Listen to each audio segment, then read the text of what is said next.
What a day of football games today. College football, man. That was a great day for college football. Today was a great day for college football.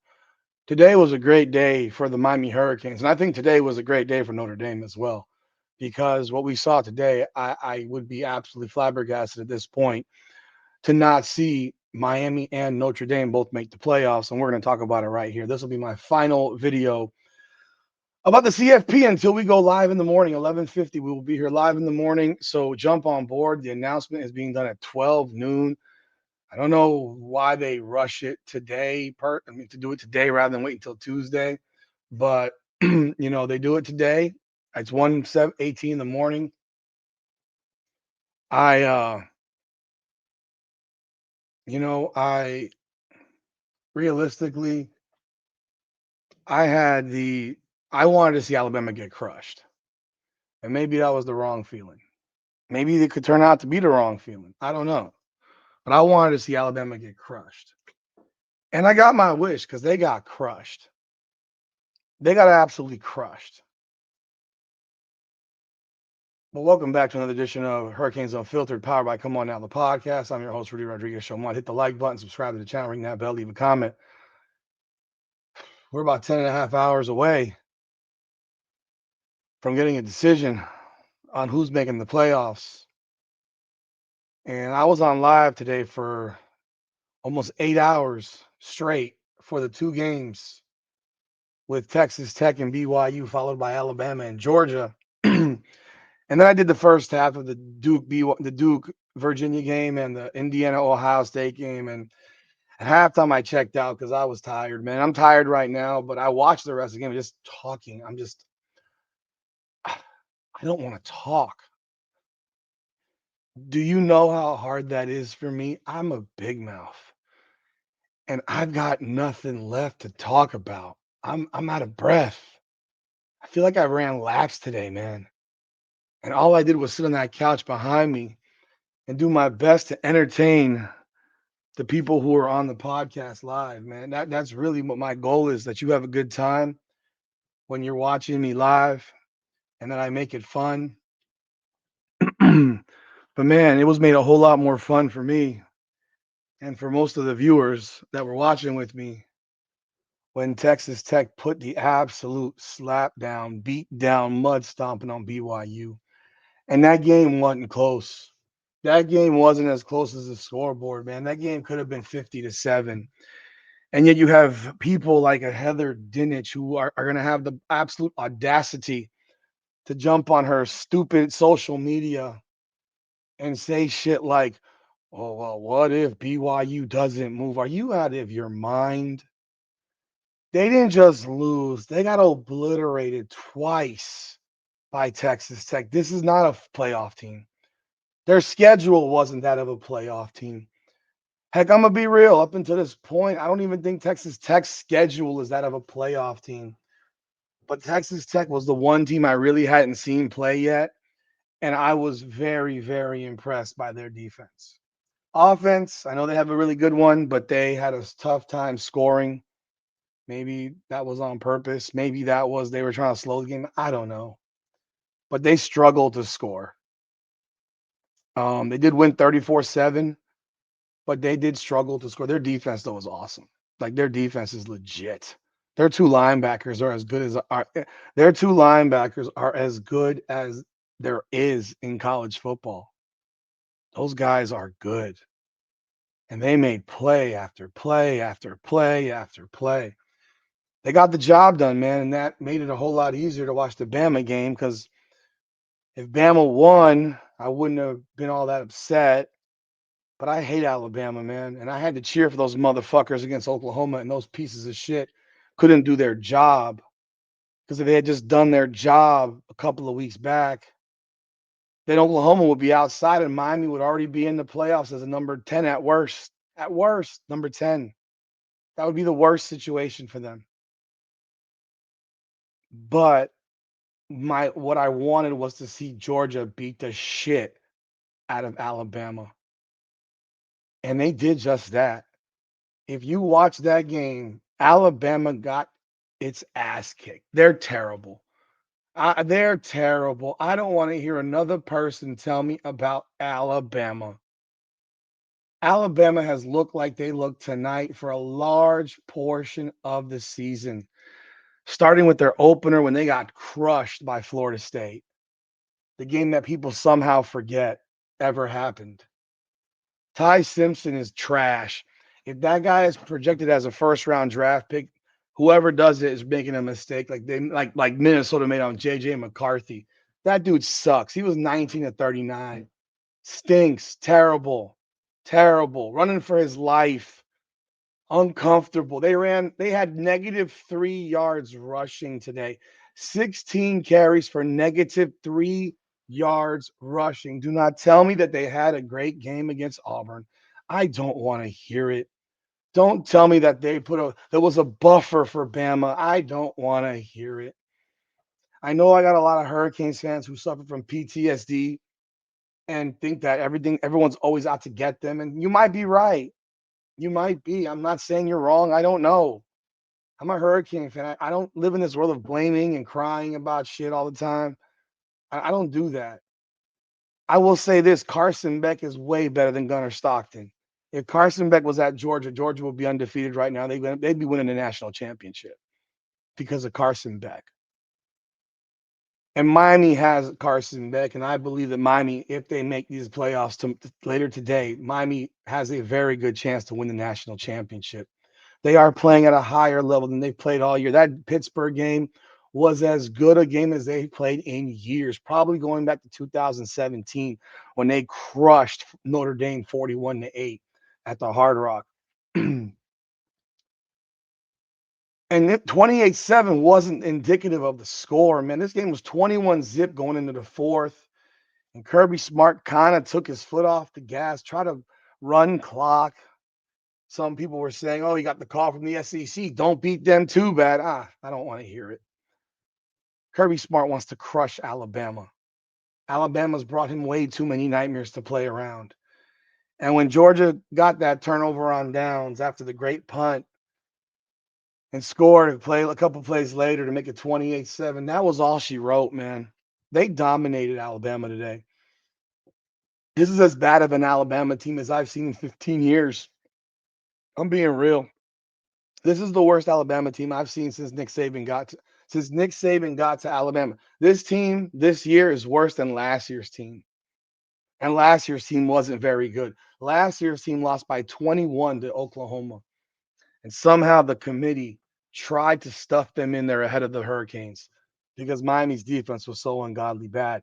And by the way, Miami got left out. We know why. They lost 2 of their last 3 games.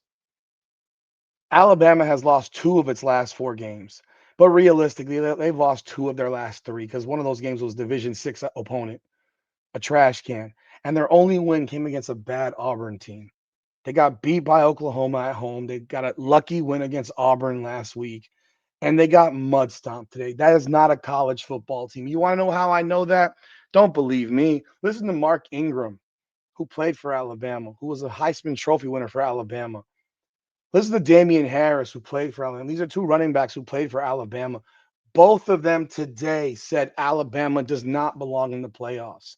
When your former players are getting on a stage and saying they don't belong in the playoffs, you should listen to them.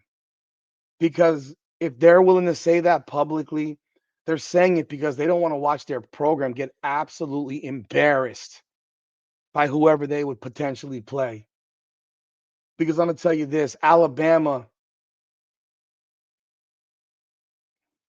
would get crushed by Texas A&M or Ole Miss or whoever. But the only team I don't think they'd get crushed by is Oklahoma because Oklahoma can't score.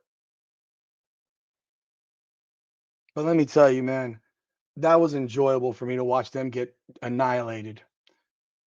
And I think and then tonight you got Duke finding a way to beat Virginia. My God, they beat Virginia up. And then Manny Diaz kind of almost went Mario Cristobal game plan wise and game management wise. And they damn near gave the game away, bro. They had a 20-10 lead. They dominated Virginia. And that final offensive possession that they had was brutal. Going out of bounds, not making Virginia take their timeouts, getting that stupid alignment, formation penalty, illegal formation penalty. And I mean, I guess nowadays you can run out of bounds. And they said he got pushed. I didn't think he got pushed. I thought he basically got ridden out of bounds. Pushed is pushed. You're running side by side with a corner and you run out of bounds. I'm sorry, that's on you. But they tie the game. They go to overtime and Duke scores on fourth down. And then a pick on the first play of overtime when they try to do a trick play. He throws in a double coverage. What an interception by Duke. Happy for Manny Diaz, man. Seriously, I really am. Beyond the fact that I do think it helps Miami's cause, because Duke's not going to the playoffs. And I think it will be a real hard sell for the committee to not have the best ACC team in the playoffs. That's a hard sell, but even bigger, even a greater hard sell is to sit here and tell me that Alabama's in the playoffs. BYU's gone. Alabama's the conversation. And if Alabama goes to the playoffs, they need to throw this whole motherfucking thing in the trash. I believe Miami gets in the playoffs. I believe now the committee can finally do what it is supposed to do, move Miami to number 8, Notre Dame at number 9, bump Oklahoma back to number 10 where they belong because they are the worst team in the playoff field. And then you got Tulane and James Madison. Everything that's a problem with the college football playoff has been shown this evening, this weekend, this season. This thing was not built to put two G5 teams in there. Right now, you're looking at a 5-12 and a 6-11 matchup. Shit, I mean, are you almost hoping that you're a 5 instead of a 4? I mean, I do believe Texas Tech will be the 4. Georgia's this.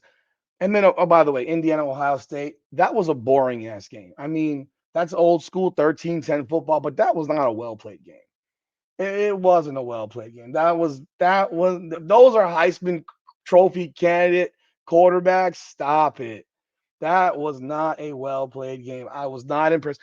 You missed a 27-yard field goal that would have tied it. That's not good football. Not good football at all.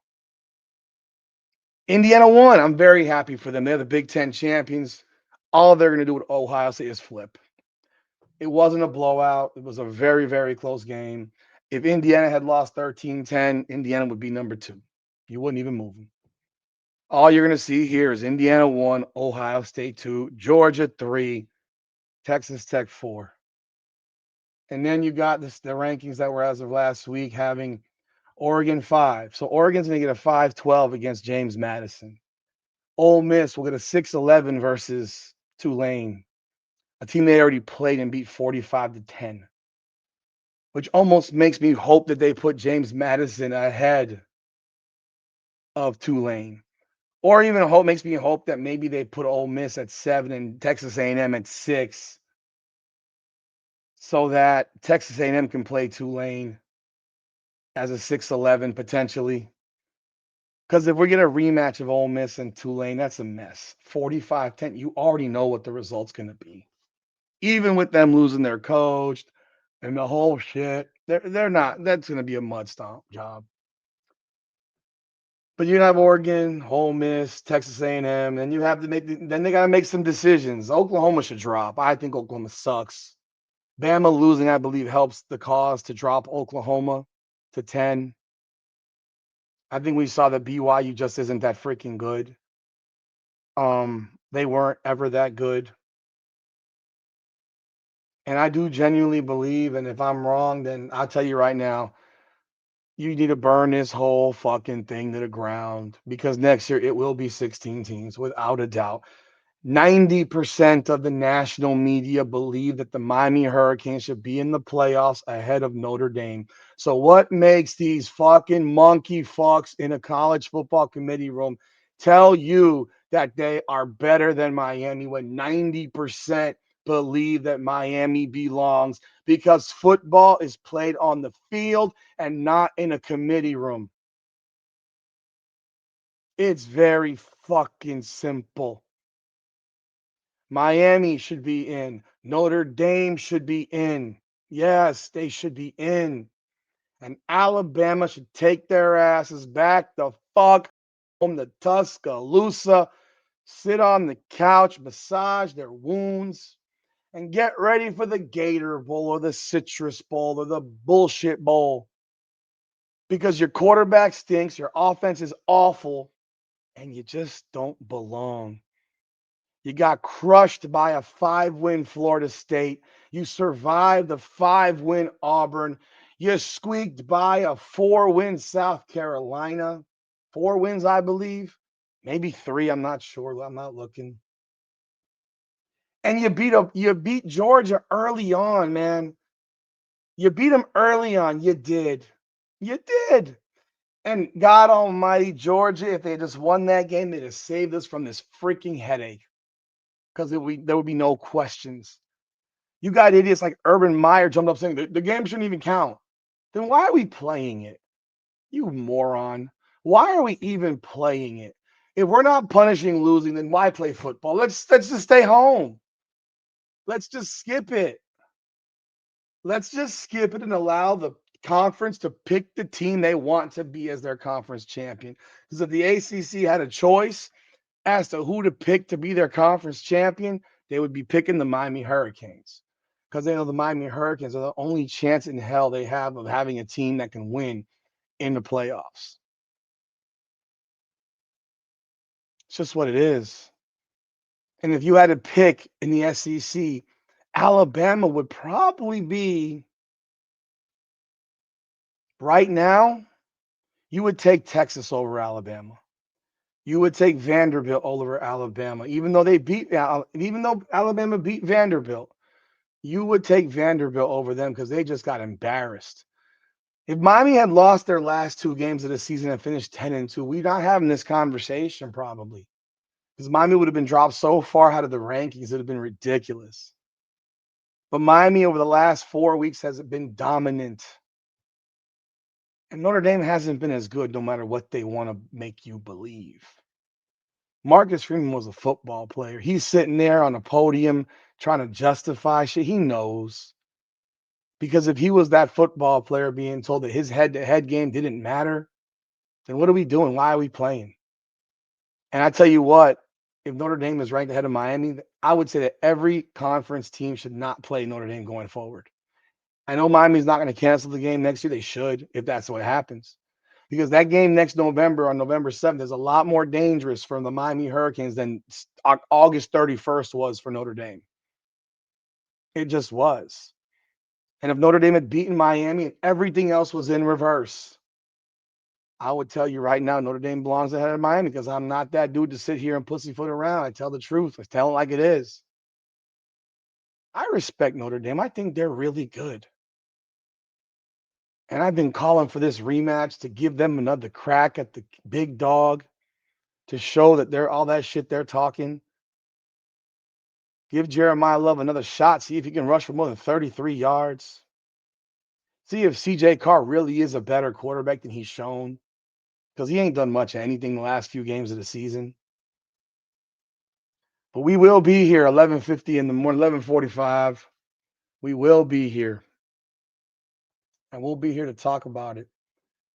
And I'm hoping that we don't get, I'm hoping we don't get fucked. Kalen DeBoer is lobbying for Bama. They deserve a CF. No, you don't. You lost 2 of your last 3 real games. In what world do we freaking reward losing 2 of your last 3? Because damn it, right now, last year, we lost 2 of our last 3 and we were damn sure not rewarded. Just to read this off, because I'm probably going to be nauseous when I read this. But Heather Dinich all day has been talking all kinds of shit. I almost wonder what's wrong with this woman, because I thought she used to cover Miami directly.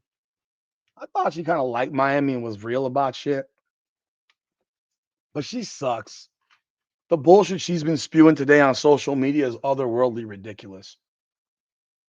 There's been a few of them. Robert Griffin III, Alabama. Notre Dame. BYU shouldn't drop, he says. BYU's been beaten by 50 over 2 games. So this is the prediction by Heather Dinich for the top 12. And I haven't even read this yet, so I'm doing this blindly. Let's pull it up. And it wouldn't shock me if she put Alabama in there because she's a fucking shill now. She's proven that.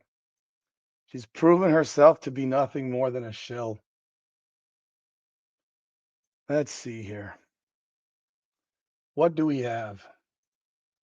But we will be here tomorrow. All right. Indiana. They earned it. Ohio State. I agree. Georgia. I agree. Texas Tech. I agree. Oregon. Agreed.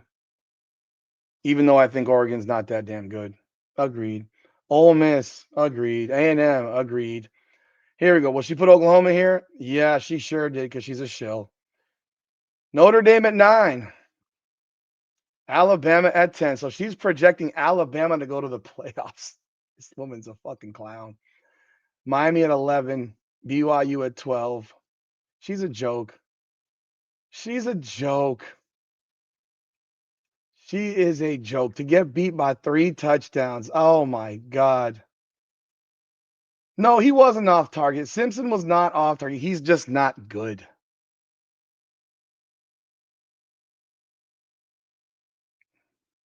You drop for your performance, and that's what the players of Alabama said. So I'm not going to listen to Heather Dinish, nor am I going to let her get me down because I think she's a clown. She's a clown. But let me tell you something. There's no way in fucking hell the ACC doesn't have a playoff team. With Duke winning, there's no way in hell that the ACC doesn't have a playoff team. If that happens, blow the whole fucking thing up. But we'll see you tomorrow, man. I hope you're here. Let's hopefully have a celebration, and we'll see, bro. See you tomorrow or later today. Hurricanes Unfiltered, powered by Come On Now, the podcast. Come on now.